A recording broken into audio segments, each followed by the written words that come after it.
Hey everybody, it's Monday morning. I hope you're doing great, had a great weekend, and are ready to go out. And there is a spider crawling on my phone. Let's see if I can show you this. I don't know how I got there. Spider break! Okay, so today I want to tell you about a book that I'm reading. It's called Pre-Suasion, and it's by a guy named Robert Cialdini. Again, that's Pre-Suasion. I'm not finished with it. I think I'm about 3/4 of the way through, and this book is amazing. It's a follow-up to a really great book that he wrote. He's only written 2 books now. It's a follow-up to a book called Influence, and I read that book last year, I think, and it was amazing. It's all about how people get others to say yes to them, whether it's they're selling something, whether they're asking someone on a date, whether you're trying to convince somebody of something political, anything. It's how you get people to agree and follow you. That's his first book, is Influence. Robert Cialdini. I forget how you spell it, but I'm sure if you look it up, you'll be able to find it pretty quickly. So the first book was awesome, and I highly recommend that too. But this new book just came out, and I've heard him interviewed on a couple of podcasts that I listened to, and I thought, I've got to check this out. So basically what it's about is it's a follow-up to Influence. So where that one was what are the methods that you can use to get people to say yes to you, whether that's social proof, whether it's reciprocation, maybe you give somebody something first. This new book, Pre-Suasion, like persuasion, Pre-Suasion, is all about the moment before you ask. Like, what can you do to have that person who you're going to ask, whatever it is, same thing. It could be, you know, you're just trying to convince somebody to litter less, or you're trying to sell something. What is something you can do in just that moment before you present them with your offer or your ask? What can you do to make them more receptive?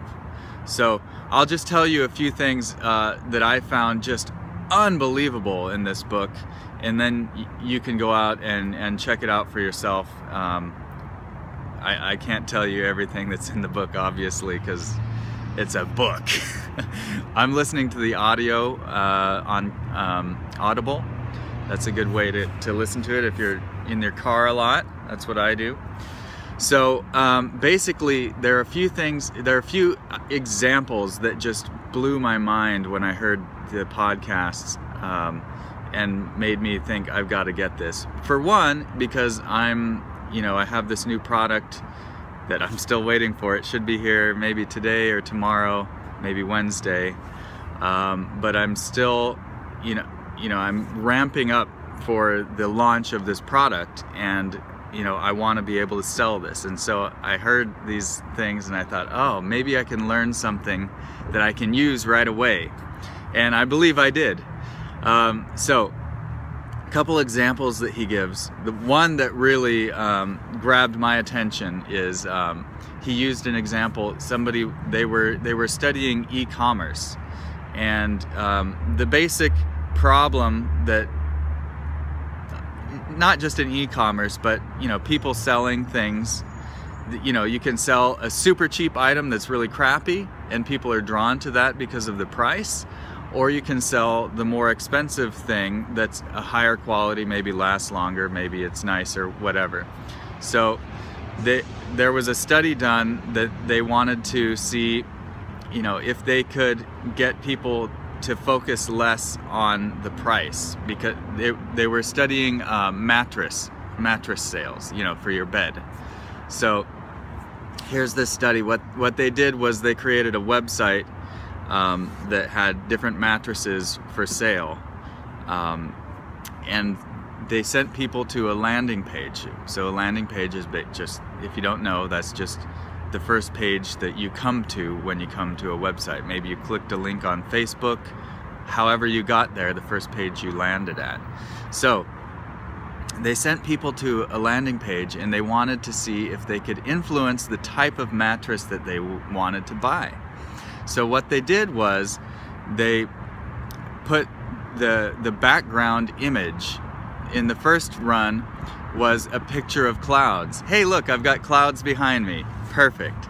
So they put a picture of clouds in the background, and then they went on with their normal, you know, mattress selling website.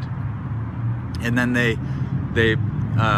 questioned the people afterwards, and they said, what is the most important thing to you when considering a mattress? And you know, there's lots of things you could identify, like price, comfort, durability, all these other things. They asked people this, and the people who saw the clouds in the background said, overwhelmingly said, comfort is the most important thing to me. And so they thought, oh, that's interesting. Okay. And then they did another test where the only thing they changed was the image in the background, and they changed it to pennies, like, you know, a pile of pennies, and the rest of the website was the same. Then they sent people to that, and they asked people afterwards, you know, when they're asking same questions, what is the most important thing for you to consider when, you know, buying a mattress? And they overwhelmingly, I don't remember the numbers, that he gives the numbers and stuff, but overwhelmingly they said price. So that was, you know, it wasn't by a little bit, but it was like a landslide. They said price is the most important thing. And all it did was, there was this trigger of that image. It triggered something in their brain where they were more receptive to price or comfort. I thought that was amazing. You know, it goes along with a lot of the things I've learned, but I thought that was just great. So, you know, that's the sort of thing he talks about in this book. I'm going to tell you one more example, because this one, more than anything, just, I was amazed by this. And this is getting a little long already, but go out and check this book out, Pre-Suasion by Robert Cialdini. I'm not going to put any links in there because that's extra work for me. So I'm going to tell you the one more example, which this is the most amazing, and it shows the power of you know, choosing your language and just using these devices. They could be used, it's a tool like anything else, could be used for good or evil. So here's the thing, and these are all broken down into categories. I don't remember what category the mattress example was and what category this comes from, but so, you know, they looked at, you know, political just campaigns and words that people use. And so the question was, let's just say, for example, you're running for mayor, and you're running for mayor in a city that's having a problem with crime. So what are some of the words, you know, how could you present yourself to, you know, to be perceived better in the public? So there's a couple of different positions you could have on crime. This isn't new to anybody, so you could say, okay, we have a lot of crime. My position is, we need to get the police out there, we need to arrest these people, we need to put them behind bars, we need to just go out and catch and capture these criminals who are, you know, making this city so awful. So that's one position you could take. The other position is that this crime is a symptom of underlying problems, and we need to treat those problems like poverty, education, all of that. So those are two positions. So either side you're on, how could you get the public behind you? You know, because the public is the public, and they're going to have a wide range of opinions, and you as the persuader need to get them to focus on one aspect of this issue. So they looked at, and this is, we're getting here up to 10 minutes. I'm going to try and make this quick, but basically they discovered if you could describe crime as something, this was an metaphor, using metaphor. It's a powerful device. So if you could use a metaphor for crime, you could get people to believe your position. So for the catch and capture metaphor, they came up with beast. So if you describe crime as a rampaging beast destroying the city, the hypothesis was that people would see crime. What do you do with a rampaging beast? Well, you go out there, you catch it, you capture it, you put it away. So the hypothesis was if you framed crime as an issue in terms of a raging beast, then people would get behind the police force escalation sort of strategy. On the other hand, if you wanted to go the other way and treat the more underlying societal problems, they figured out, their hypothesis was, if you could describe crime as a virus, and if you described it as a virus, their hypothesis was people would see that as an issue that you need to treat. You need to find the underlying problems and not just treat the symptom. So they tested this.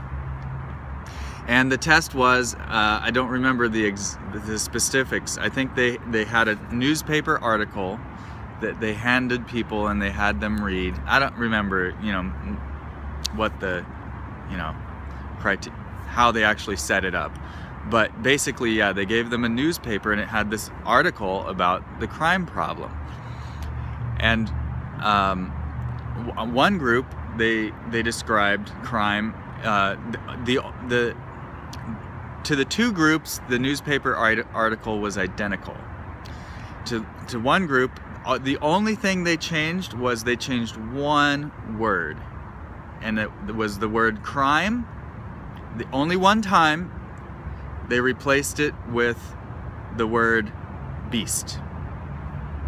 And to the group that got the other one, they replaced the word with virus. Only one word, only one time. And they thought, can this influence people? So after they read that article, they asked people what they thought the solution should be.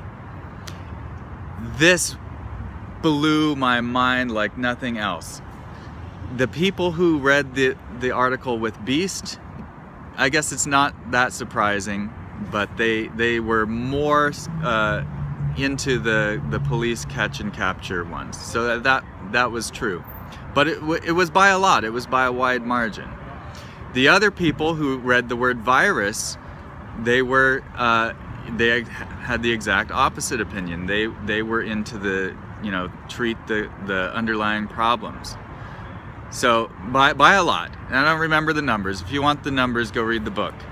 But here's the just crazy thing to me is this was more this factor was more than twice as effective or twice as strong as people's political views. So I don't know the exact wording how you say that. Basically, we all know that Republicans are going to be the ones that are going, or the conservatives, however you want to label them, they're more into the police force thing. So even the Republicans, even them, were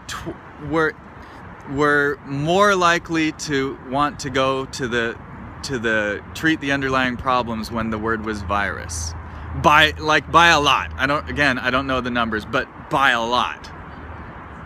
And so then the liberals and the Democrats, even them, who were, you know, who are always more into the, you know, the underlying problems, when they read the word beast, they were all for going out and capturing these people, and not at all interested in the education as a solution.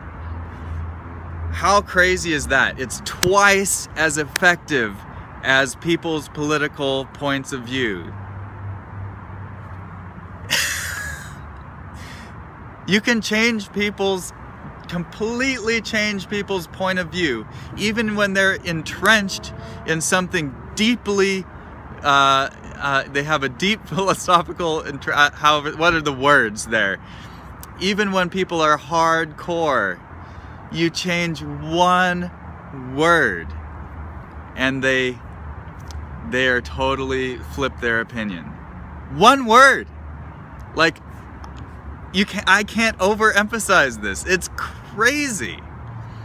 And the most, even more, maybe more amazing than that is the same with the mattress people buying mattress and these. Nobody had a clue that they were being influenced in any way. They all thought that they came to those conclusions on